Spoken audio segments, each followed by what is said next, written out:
अच्छा। Yes, welcome to the first machine practical. First practical is the determination of magnetization external and internal characteristic of DC generator. The objective of this practical is to plot the saturation curve, external, internal characteristic, and second objective is to understand residual magnetism and critical field resistance of DC generator.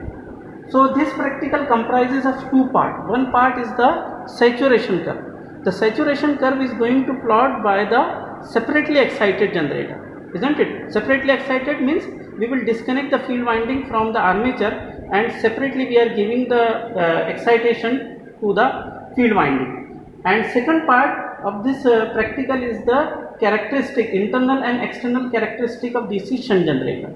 So here figure A and figure B, circuit diagram A and B is there. In circuit diagram A, this is DC motor. This part is DC motor and this part is the DC generator. DC motor is used as a prime one to run the generator as a mechanical input, and it is mechanical coupled. So this symbol represents the mechanical coupling between the DC generator and DC motor, isn't it? Now what is the connection? This is the starter. So LAF is the starter terminals are there. The positive terminal DC supply positive terminal is connected to the main motor. So L is there. So through one ammeter to see whether the motor is working properly, it does not take more than its rated current. A is connected to armature, F is connected to field through some external resistance to maintain the speed, isn't it? And negative terminal is connected to the negative, and one voltmeter is there to measure the input voltage.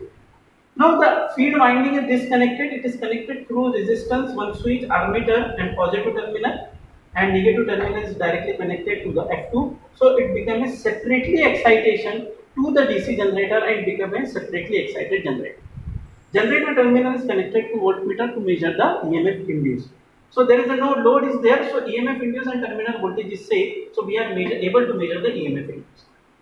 We know that the EMF induced in the DC generator is equal to phi ZNP upon 60A, where Z is the number of conductor, N is the pole, P is the number of pole, N is the number of is the speed. So if speed is constant, once we design the generator, all parameters, all parameter will remain constant. We say that EMF induced is directly proportional to flux, or EMF is directly proportional to field excitation. So we have made the observation table is field excitation current and EMF generator. So first of all, we will take a zero reading, means when the switch is open. After closing the switch, we will take some reading and corresponding EMF induced.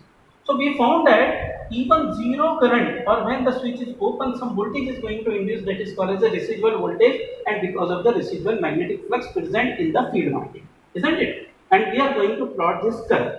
So this curve is field current versus EMF induced. As the field current is zero, there is still some voltage. It is because of the residual magnetic flux, isn't it? And as field current increases, EMF also increases. So this is linear part, and after some value, the voltage does not increase, so it will give the saturation.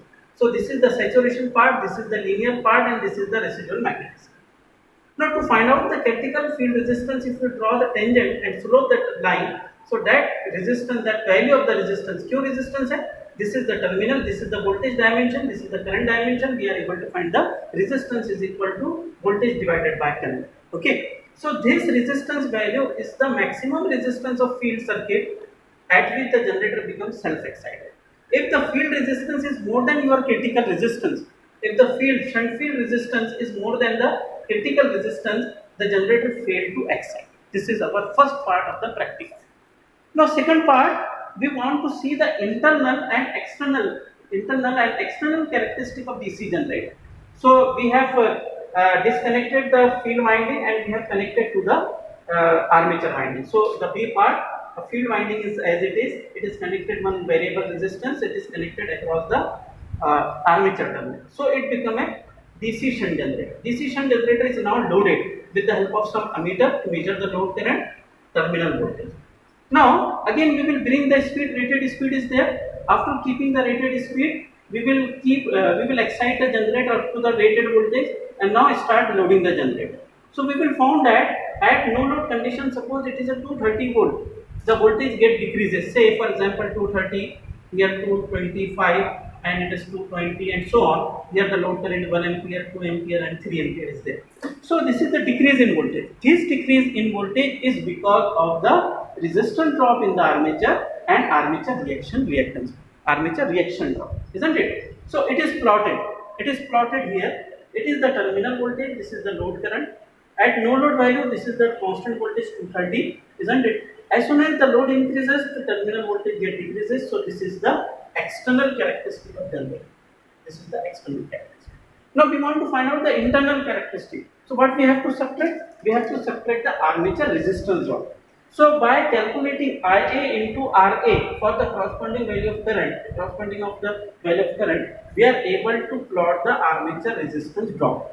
Why? Because IARA is the dimension of voltage. So we are able to draw this line, isn't it? Now subtract this part from this total voltage, we will get the internal characteristic of DC shunt generator. So upper part represent armature reaction drop and second part represent the armature resistance drop. So this is the how we are going to perform the practical theoretically. What are the observations are there? What would be the calculation and graphs are there? Now, what we will do, we will see the connection diagram. So, in the connection diagram, here we have, say, this is your nameplate reading, which we have to write everywhere. This is the nameplate reading of the DC machine is there. Now, see, this is our practical connection. We have connected this positive terminal. This is your positive terminal to the ammeter. One is ammeter we have connected. This is ammeter. From ammeter, it is connected to the L. A is connected to the armature A1.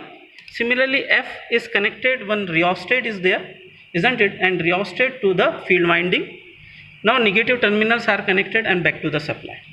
So, this is the rheostat. Rheostat is used to insert the variable resistance in the circuit to maintain current and all these things.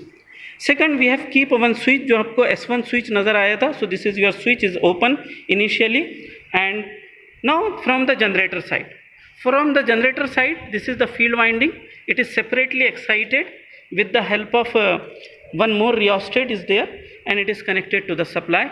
And whereas generator armature terminal is only connected with voltmeter. So this is your voltmeter, DC voltmeter. This is your DC ammeter. This is your DC voltmeter to measure the supply voltage. This is your switch, and this is the field rheostat is there, or this is your entire electrical connection is there. Now we are going to measure the voltage. We are going to measure the speed with the help of some speedometer. This is our speedometer is there. So this is the before say process of the practical, isn't it? In the next clip we will perform the practical, and we will take the readings, and after taking the readings we will put into our observation table. We will do some sort of calculation, draw the say your graphs and extract the results from this one.